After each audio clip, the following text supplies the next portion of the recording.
Our next speaker, I don't think, will need much introduction. And actually, he's not from Wales, just to prove that not everybody that's speaking today is from Wales. You're not from Wales, right? Oh, okay, maybe he is from Wales. David Veale, most of you will know, he is the leading clinical psychiatrist for OCD in the country. He's also a researcher at King's College, and I've had a sneak preview of his slides, and I'm really excited for what he's put together. I think there's some really interesting new thought and research that he's put together about kind of the new ideas that might be coming in terms of how our sleep and exercise and diet could really have an impact on the management of OCD. So a huge, huge, huge round of applause, everybody, for Professor David Veale.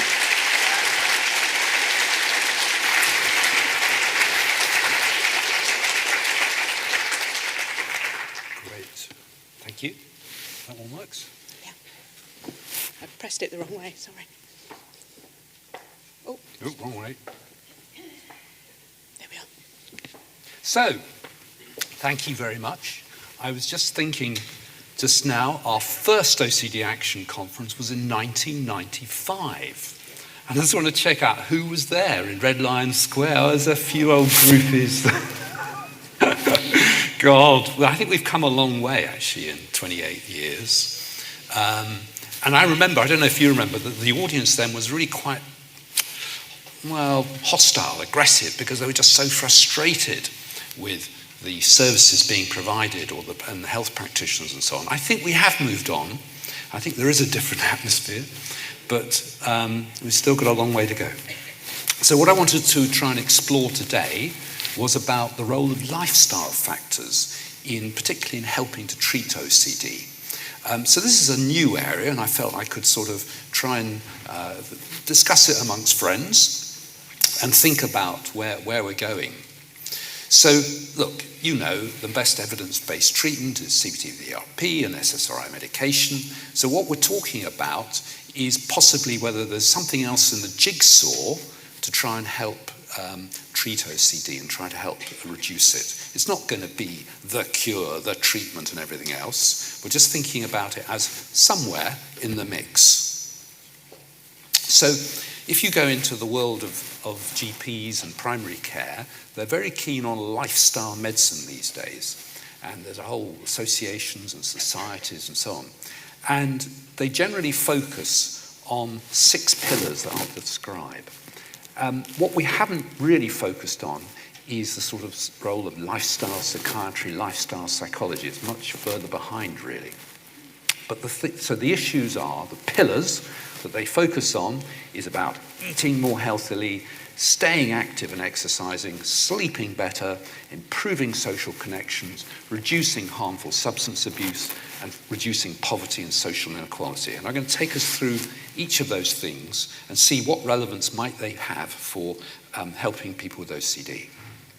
So, eat more healthy. We all seem to think what healthy is, but, you know, it is such confusion out there where you'll get all these labels on your food about heart healthy, real food, whole grains, fat-free, organic, all so on and so on. In general, you know, if it's trying to proclaim something, it's probably unhealthy, in general. There is lots of conflicting dietary guidelines and different diets. Generally, actually, they're out of date for actually the evidence that's coming through, and they're not really optimized for mental health. We know that there are additional problems in OCD, especially when it gets bad, of self-neglect, perhaps avoidance of certain food that's contaminated, preference for packaged foods, all sorts of things that are additional problems that come up in OCD.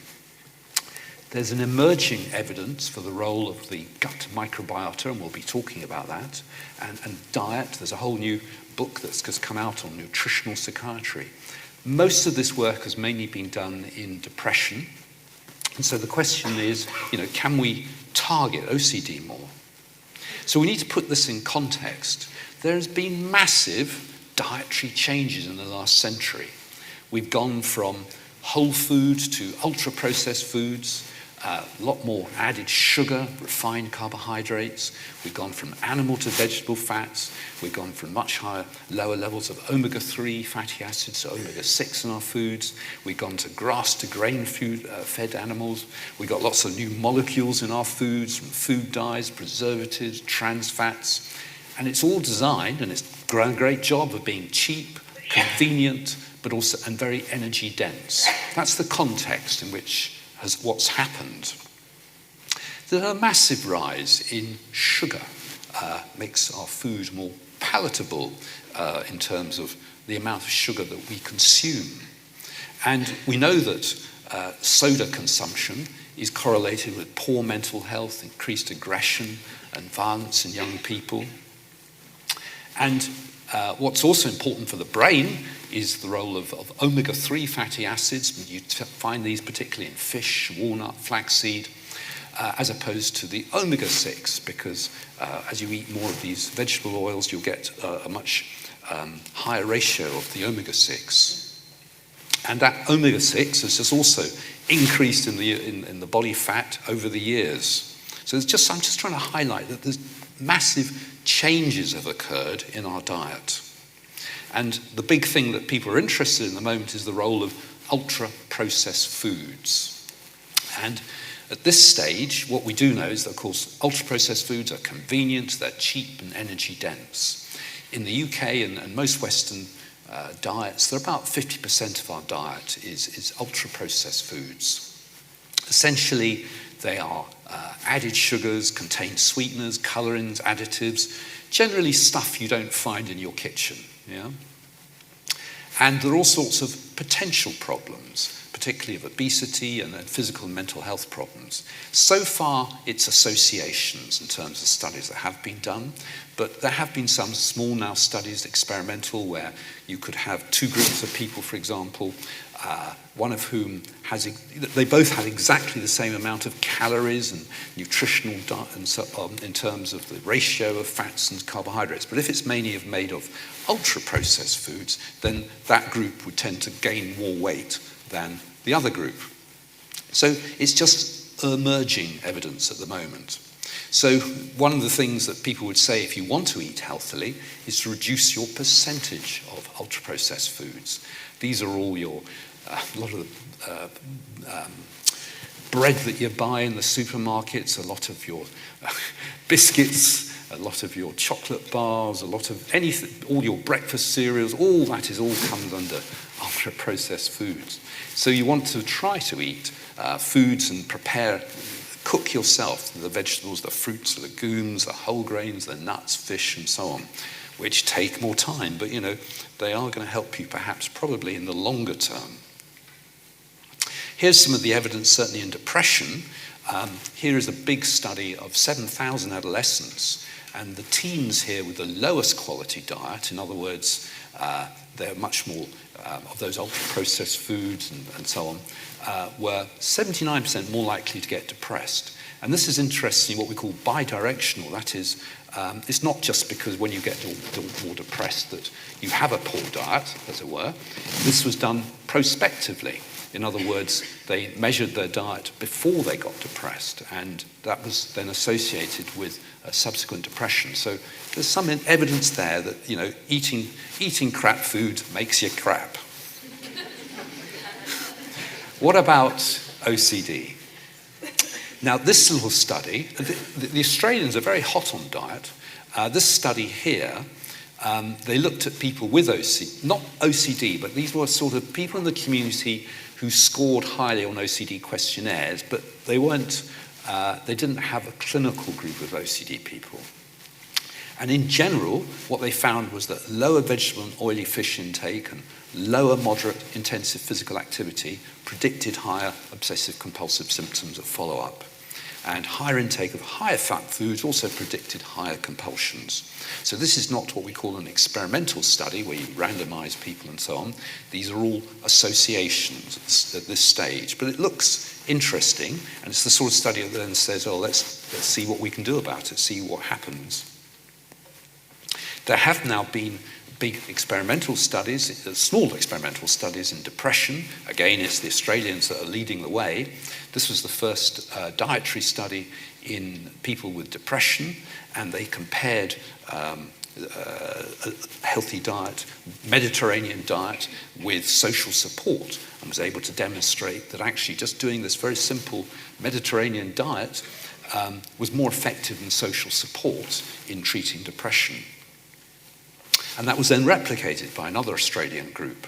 And again, at 6-month follow-up, they're trying to find out what predicted the improvements of the Mediterranean diet.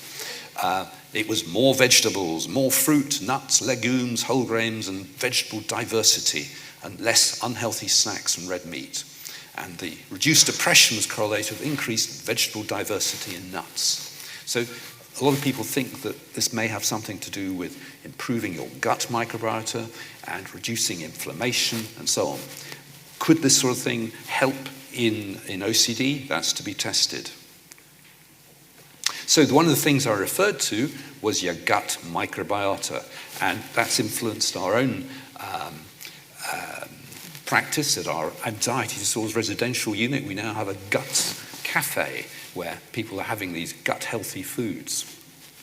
So in your gut, you may not like to think about it, you've got 200 trillion, perhaps, bacteria and phages and everything else inside. And they are a veritable pharmacy producing thousands of chemicals for the benefit of your physical and mental health. And they've done some scary experiments on depressed patients. They've taken the poo of depressed patients and controls who didn't have depression. They transplanted it into rats, and the rats that refused the depressed patients' poo would then become more withdrawn and less active and things like this. God knows what will happen if we take people with OCD poo and stick them in rats. Are they going to be grooming more and doing more whatever? I mean, this is fascinating stuff. I mean, where this research is going to go, we just do not know. Or whether there will be poo transplants for OCD in 10, 20 years. I don't know. It's very interesting to watch. But what's interesting is that it does seem to be what we call a bidirectional influence on the brain. That is, your gut bacteria and gut influences the brain, and the brain influences the gut, through what's called the vagus nerve and all this other blood supply and so on. The first 3 years seem to be particularly important in laying down healthy gut bacteria, and all sorts of twin studies done by my colleagues at King's College London, Professor Tim Spector and colleagues, and in the USA, have looked at the influence, how much influence, even in twins, have different gut bacteria got, particularly being a factor in obesity, diabetes, hypertension, allergies, irritable bowel, as well as things like depression and anxiety. So it's a very new area. And, microbiota are influenced by antibiotics, emulsifiers, preservatives, artificial sweeteners, the sort of things you get in ultra-processed foods, poor sleep, good exercise, if you exercise healthy and so on. And of course, we're going to go on to how can your diet influence your gut microbiota? Things like even fasting, a 12-hour gap or a 5-2 diet also improves microbiota diversity. So there are all sorts of things that influence it.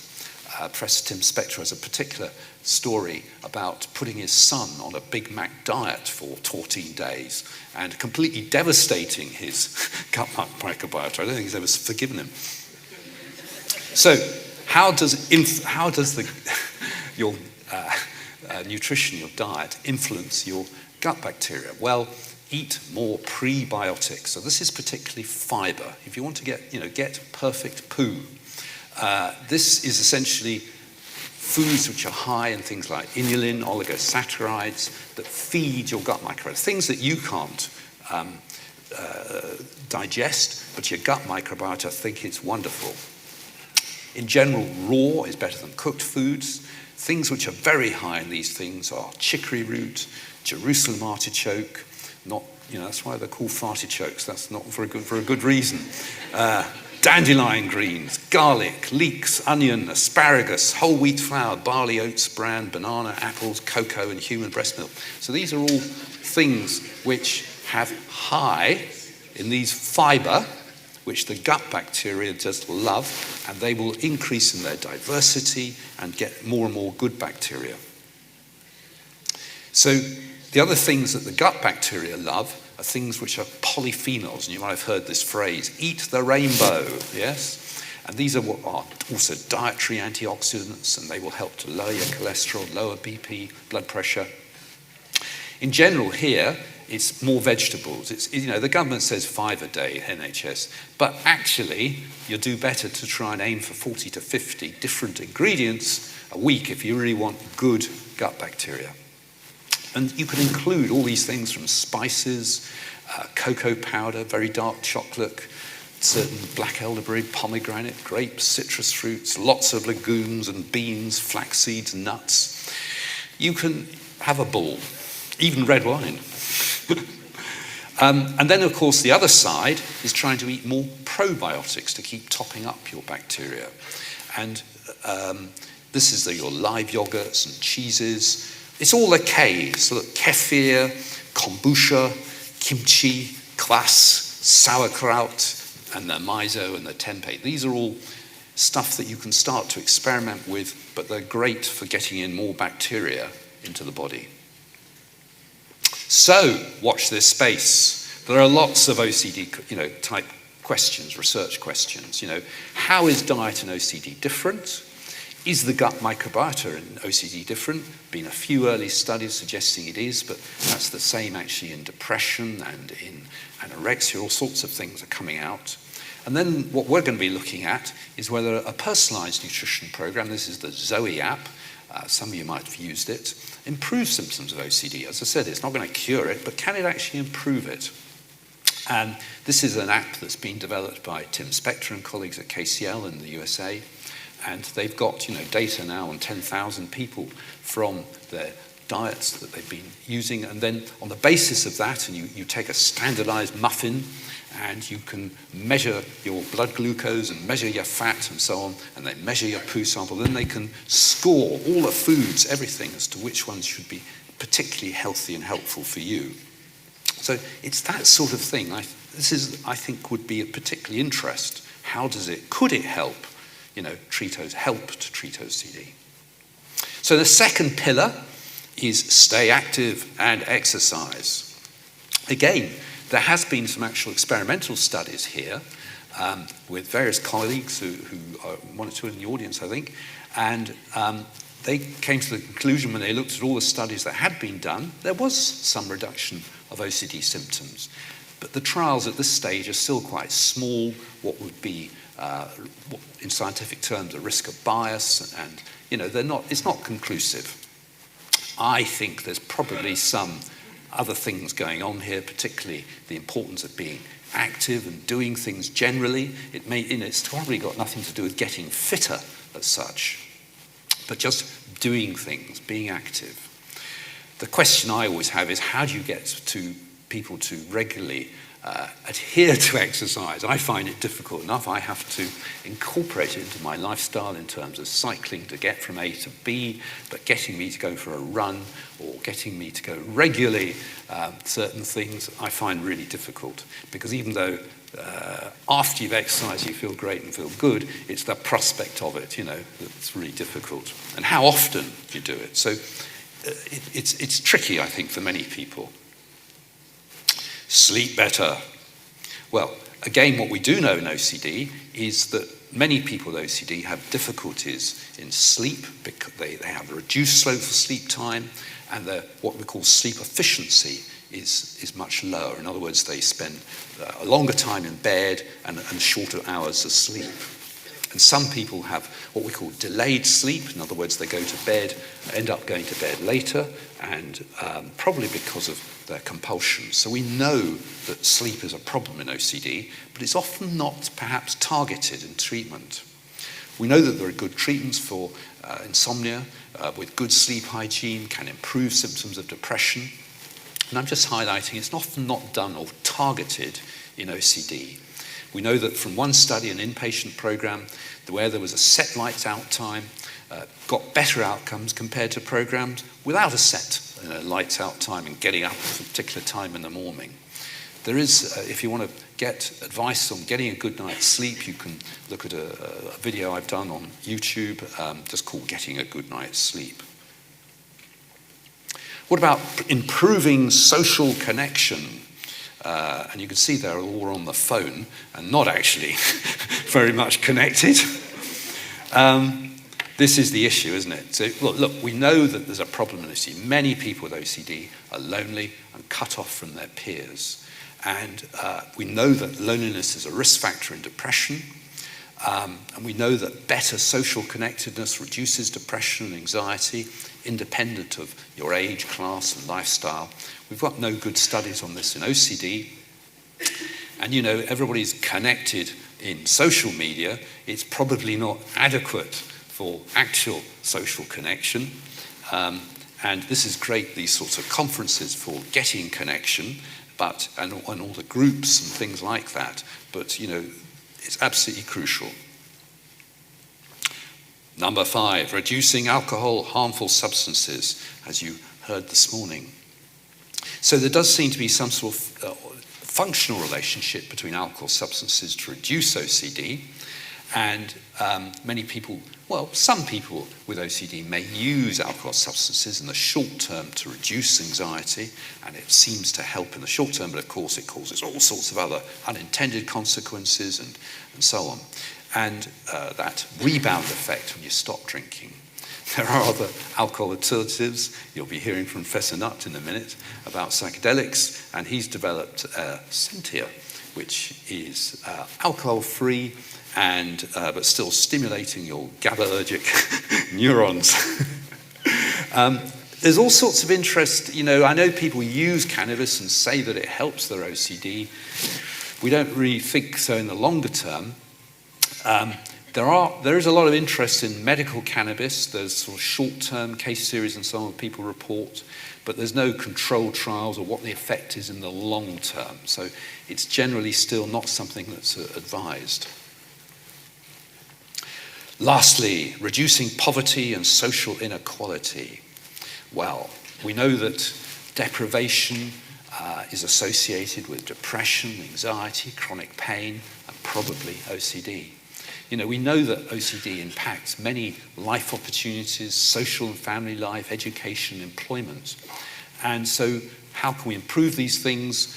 Well, access to treatment is obviously especially important. We know in secondary care, I think we're doing a bit better now in primary care and getting some basic CBT treatment in the IAPS and talking therapy services, and I think we do quite well in the tertiary care, the specialist services, but it's the secondary care and community mental health teams that are very difficult, problematic, and I heard it's only about 1% of patients in secondary care can get access to psychological treatment, so that we know there are long wait lists. We've also got to try and think about how we can improve vocation, occupation training for people with OCD to help them get them back into the workforce and so on. So there's all sorts of things, I think, that are part of the jigsaw that could potentially help people with OCD, which we haven't really thought about and targeted in thinking about increasing the research evidence and trying to get it out there in terms of implementing it. So, just a quick plug if you want to come see my band, the Water Rats, a 15-piece band, playing lots of favourites. And also, please, outside, do sign up for any research. We've got my colleague Jordan Little is going around just for contact for research in OCD. Please do sign up, because then we can let you know about what research opportunities are coming up, both in understanding particularly things like paedophile OCD, particularly in seeing how diet can improve things and so on. So please look out for Jordan. Thank you.